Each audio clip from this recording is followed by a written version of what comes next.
बिस्मिल्लाहिर्रहमानिर्रहीम। प्यारे दोस्तों, इंसान के इरादे अगर नेक और पुख्ता हो और अल्लाह की जात पर उसका यकीन पक्का हो तो उसे कोई नहीं हरा सकता, चाहे सामने वाला कितना भी ताकतवर और खतरनाक ही क्यों ना हो।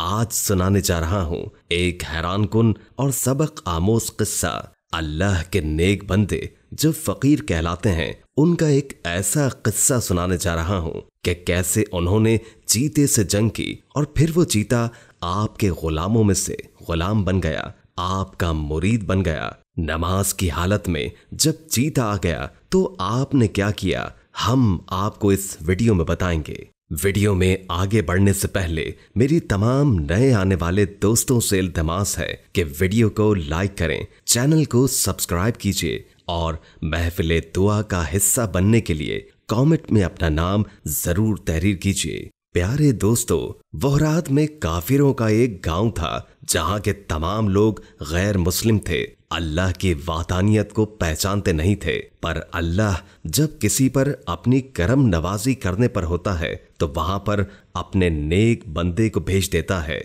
जब फकीर बाबा का गुजर हुआ गांव से तो फकीर बाबा इस गांव में दाखिल हो गए। वो लोग बहुत घमंडी और लालची थे। जब बूढ़े फकीर बाबा को उन्होंने देखा तो उनका मजाक उड़ाने लगे, यहाँ तक कि उनके बच्चे फकीर बाबा का मजाक उड़ाने लगे। बूढ़े बाबा ने बर्दाश्त किया क्योंकि उनको उन तमाम लोगों पर बड़ा रहम आ रहा था कि ये किस जाहिलियत और किस अंधेरे में डूबे हुए हैं। बूढ़े बाबा ने उनके गांव में एक जगह पर डेरा जमा लिया। लोगों को ये बात बहुत नागवार गुजरी। ए भाई, तुम एक अनजान इंसान हो, यहाँ से गुजर रहे थे तो क्या हमारे गांव में रहने लगोगे? आपने कुछ नहीं कहा और खामोशी से उस जगह पर रहने लगे। वो लोग आपका बिल्कुल ख्याल नहीं रखते थे, रूखी सूखी आप खाते थे, लेकिन दिन रात अल्लाह की इबादत में मशगूल रहते थे। उस गांव के लोग किसी बुत की पूजा किया करते थे, उसी को ही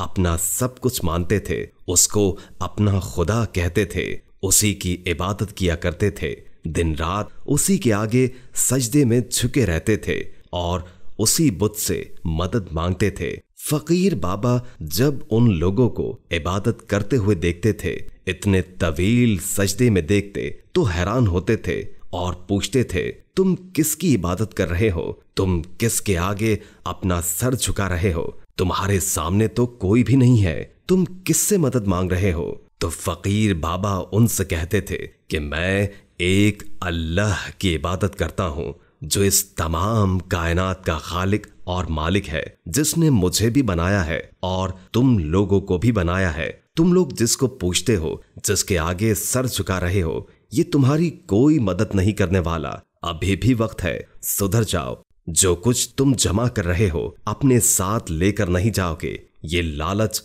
और गुरूर छोड़ो और सिर्फ एक अल्लाह की इबादत करो जिस रास्ते पर मैं चल रहा हूँ। आओ मेरे प्यारे लोगों, तुम भी उसी रास्ते पर चलो। मगर वो लोग घमंडी और लालची लोग उनकी बात नहीं मानते थे और कहते थे कि अपने काम से काम रखो बाबा, हमारे काम में दखल अंदाजी मत करो। और वो लोग उल्टा फकीर बाबा को ही समझाने लगे। उनकी नाफरमानी का नतीजा ये हुआ कि अल्लाह पाक को उनकी ये बात बहुत बुरी लगी। एक मर्तबा यह हुआ कि उसी गांव में एक खतरनाक खौफनाक चीता आ गया जो बच्चों को उठाकर ले जाता था। उस वक्त ये बुजुर्ग बाबा अल्लाह की इबादत में मशगूल थे, अल्लाह की मोहब्बत में डूबकर तवील सजदे की हालत में थे।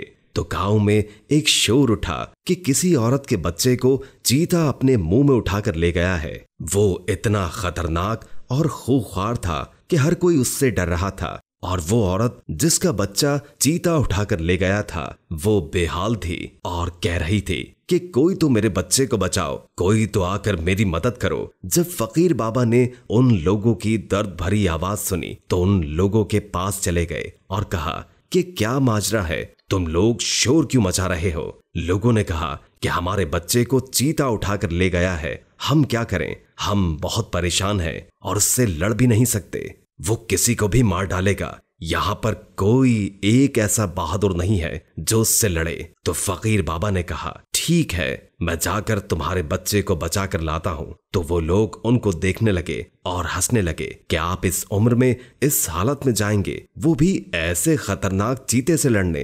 तो वो बाबा कहने लगे, मुझे अल्लाह की जात पर पूरा भरोसा है, वही रब है, जिंदगी और मौत देने वाला रब है, वो इतना ताकतवर है कि मेरी मदद जरूर करेगा। तो वो लोग कहने लगे, यहाँ तक कि वो बच्चे की माँ कहने लगी कि अगर बाबा आप मेरे बच्चे को चीते से बचा कर ले आए तो मैं इस्लाम कबूल कर लूंगी और आपके बताए हुए रास्ते पर चलूंगी। तो फिर बाबा कहने लगे, ठीक है, मुझे थोड़ा वक्त दो। आप चलते हुए उस जगह पर गए जहां पर चीता गया था। दोस्तों, इसके बाद क्या हुआ हम आपको बताते हैं। दोस्तों, फिर वो फकीर बाबा उस चीते के पीछे बच्चे को बचाने के लिए चल दिए। वो चीता बच्चे को उठाकर एक गार में पहुंच गया था। अब तक उसने बच्चे को नहीं खाया था। जब आप गार के करीब पहुंचे तो बारगाहे इलाही में हाथ उठा दिए, ऐ रब, तू ही ताकत देने वाला और तू ही हिम्मत देने वाला है, तू जो चाहे करवा सकता है। इस वक्त उस खूंखार चीते के दिल में तू अपनी मोहब्बत डाल दे और हमारी मोहब्बत डाल दे। यही हुआ, अल्लाह ने आपकी दुआ कबूल की। वो चीता उस बच्चे को छोड़कर आपकी तरफ जैसे ही लपका, उसने आप पर हमला जैसे ही किया, यानी कि जैसे ही आप पर झपटा, तो ऐसी निगाहे करम हुई, ऐसी नजर पड़ी उस चीते पर फकीर बाबा की कि वो हमला तो क्या करता, वो तो आपके कदमों में लिपट गया और ऐसे लिपटा कि आपके कदमों में फिर हमेशा के लिए आपका गुलाम बन गया। लोग समझ रहे थे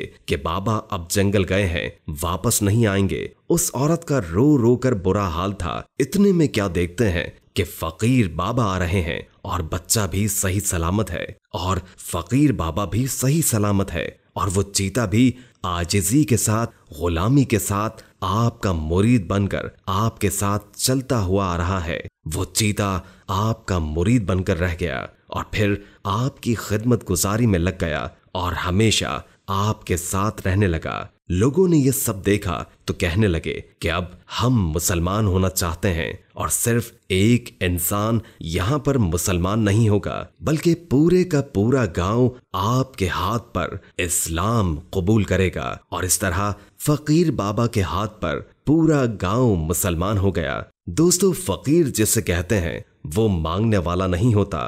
जो लोगों से भीख मांगता है उसे फकीर नहीं कहते, बल्कि फकीर वो होता है कि दुनिया उसके लिए हैसियत नहीं रखती।